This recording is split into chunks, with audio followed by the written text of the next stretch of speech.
Розділ 2. Шпигун-партизан.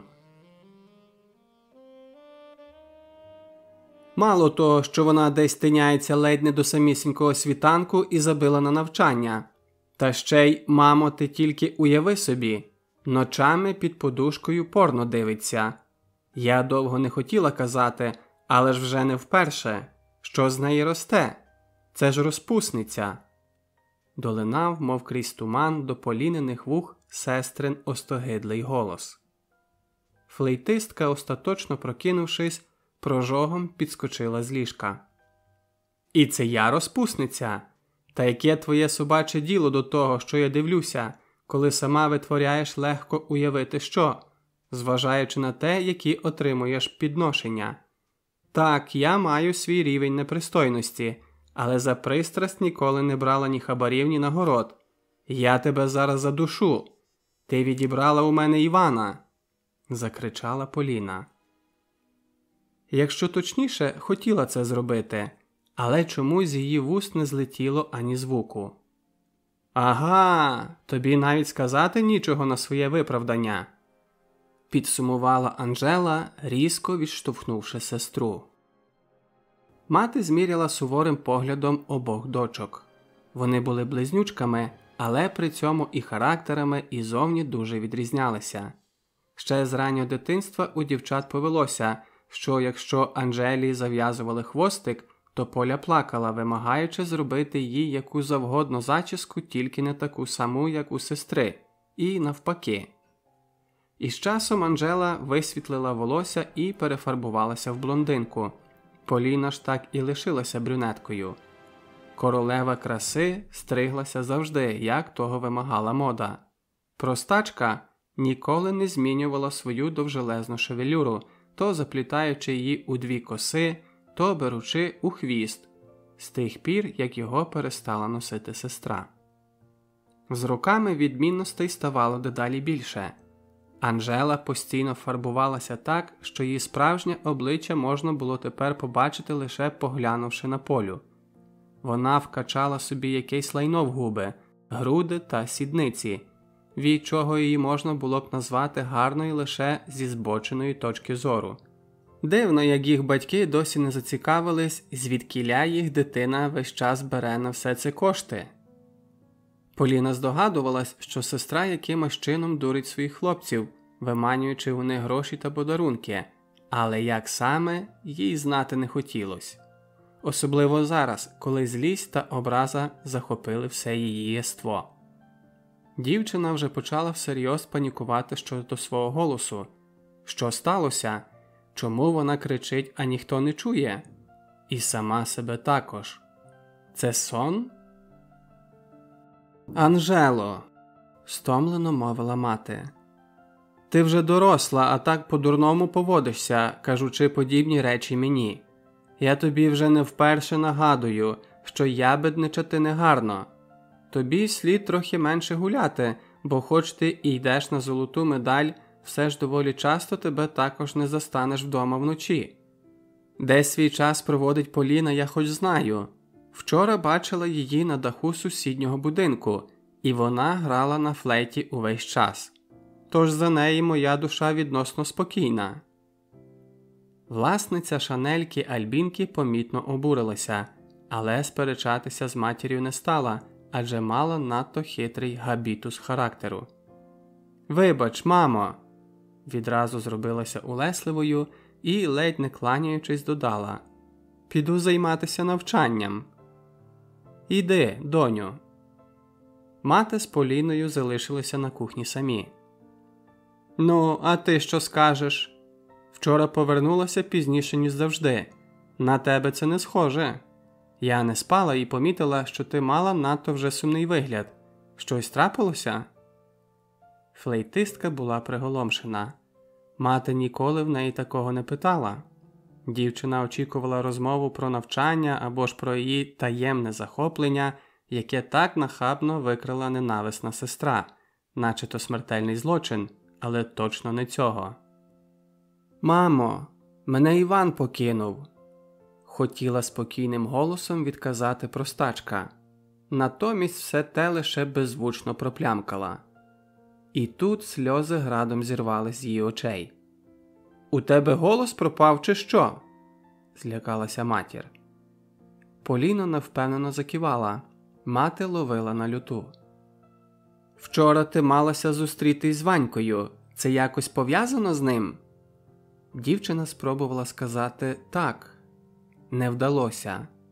Знову довелось кивнути. «Покидьок!» – зробила навдивовижу влучний висновок мати і обійняла дочку. «Сподіваюсь, це швидко мене, бо інакше доведеться йти до лікаря. Та й як ти будеш відповідати на заняттях? Посидиш удома, відпочинеш». Поля заперечно замахала руками, намагаючись щось пояснити. Зрозумівши, що так діло не піде, мати принесла їй листок паперу та ручку. «Я не зможу лишатися вдома завтра, бо потрібна у ветеринарній клініці. Завтра ще більше роботи», – хутко нашкрябала дочка. Ненька важко зітхнула, однак заперечувати не стала. «Слухай, – трішки тихіше заговорила вона. «Тут така справа. Знаю, це може прозвучати досить дивно, проте нас з батьком дещо хвилює, і були б вельми вдячні тобі, якби…» Сумніви помітно мучили жінку, тому її голос дрижав. «Ну, якби ти дізналася, де Анжела постійно бере гроші?» Мов би думки прочитала.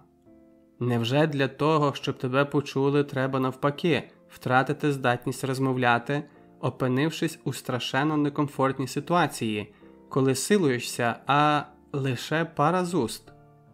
Чому, коли ти можеш і говорити, і кричати, тебе намагаються заткнути, а коли плачеш, не в змозі вичавити з себе й слова, починають благати про протилежне? Світ дурний чи люди в нім?» «Доню», – з блиском на очах звернулася мати, взявши її за руки. «Ну, заговори». «Заговори? А чи не ти, мамо, раніше часто репетувала навпаки? Замовкни, замовкни. А тепер заговори? Та й то навіщо?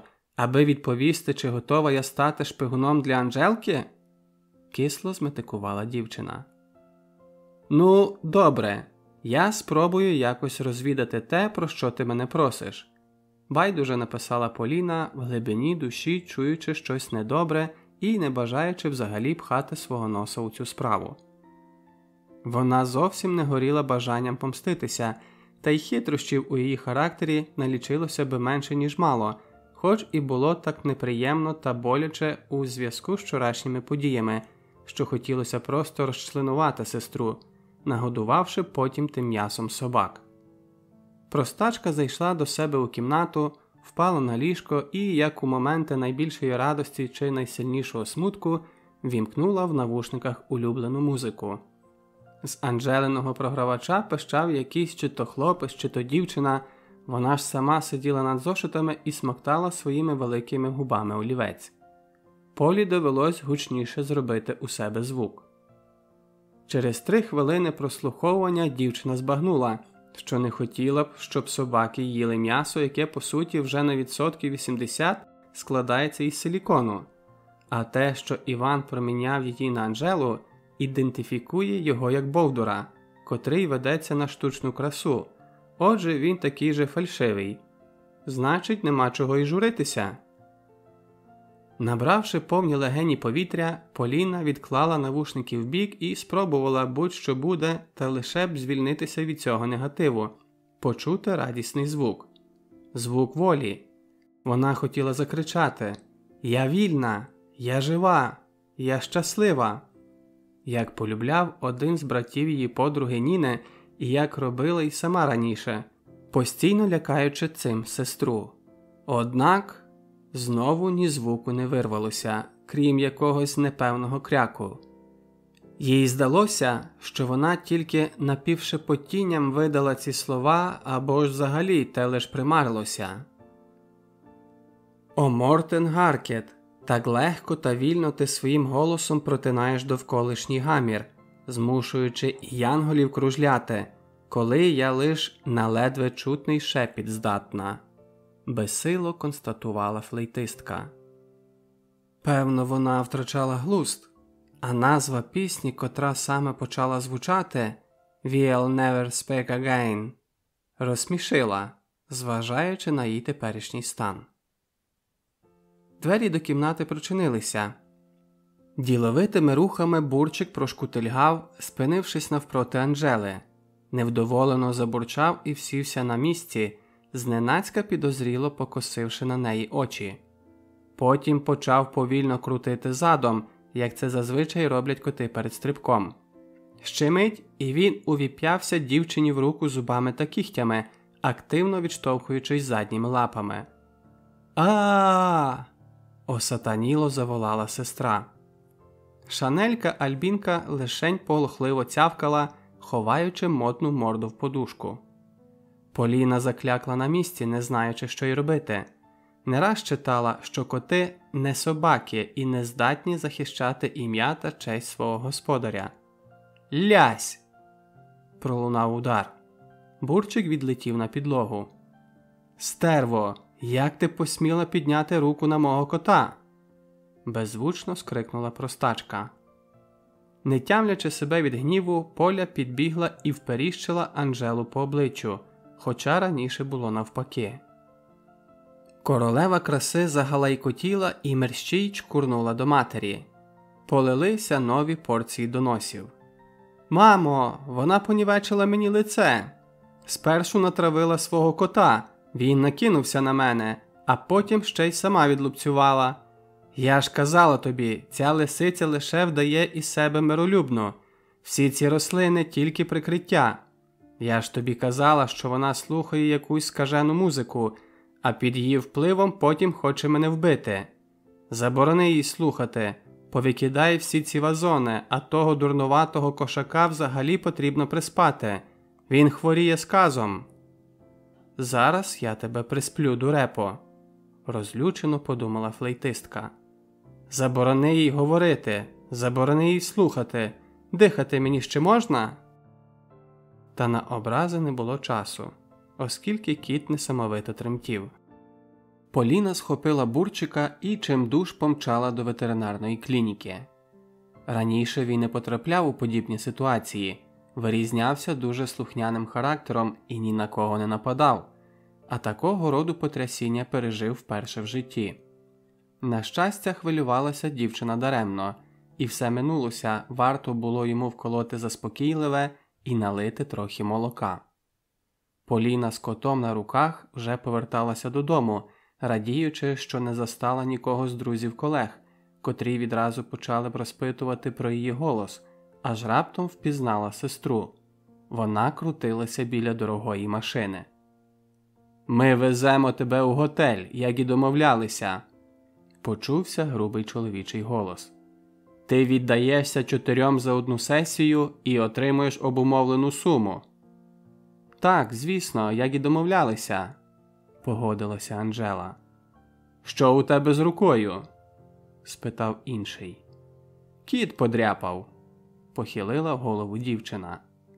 «Запам'ятай, лише я вирішую, де і скільки подряпин тобі наносити», – знову пролунав другий голос. Він звучав у рази м'якше, однак цей владний тенор не лишав жодних сумнівів, хто з них господар.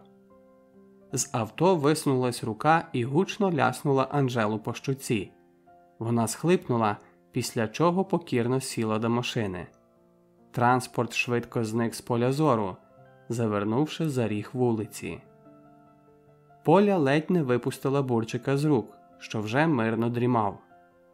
«За одну сесію?» – подумки перепитала себе дівчина шоковано. «Навряд чи це якось пов'язано з навчанням. Я, звісно, давно цікавлюся БДСМ-філософією, але... Невже це справді тільки-но відбулося на моїх очах? І як про таке тепер сказати матері?